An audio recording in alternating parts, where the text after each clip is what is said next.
পুষ্প মেলা শুরু হয়ে গিয়েছে আমাদের বাঁকুড়াতে, তো সেখানে কি যাওয়া হয়েছে? না গিয়ে থাকলে চলো আমার সাথে একটু লেলে লেলে করতে করতে পুষ্প মেলা থেকে ঘুরে আসো। আর এটি সম্পূর্ণ অনুষ্ঠিত হচ্ছে বাঁকুড়ার অডিটোরিয়াম, যেটি রয়েছে বাঁকুড়ার খ্রিস্টান কলেজের ঠিক উল্টো দিকে। আর জানো তো, এখানে আসা মাত্র আমি অনেক নতুন নতুন প্রজাতির গাছ দেখতে পেয়েছি, যেগুলোকে আমি আগে কোনোদিনই দেখিনি। রয়েছে চারা গাছের অনেক কালেকশন, যেগুলো তুমি ওখান থেকে কিনে আনতেও পারো। আর এই দেখো, এখানে তো প্রায় সমস্ত কালারেরই গোলাপ রয়েছে, আবার কিছু কিছু গোলাপের সাইজ তো আমার মুখের থেকেও বড় ছিল।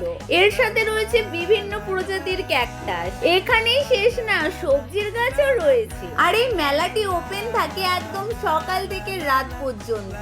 তাহলে জেনে নাও, এই প্রদর্শনীটি শুরু হয়েছে জানুয়ারির 11 তারিখ থেকে আর 14 তারিখ পর্যন্তই থাকবে। তাহলে তুমি তোমার যে ফুলের সাথে এই ফুলের মেলাতে যেতে চাও, তাকে ভিডিওটা জলদি জলদি শেয়ার করে দাও।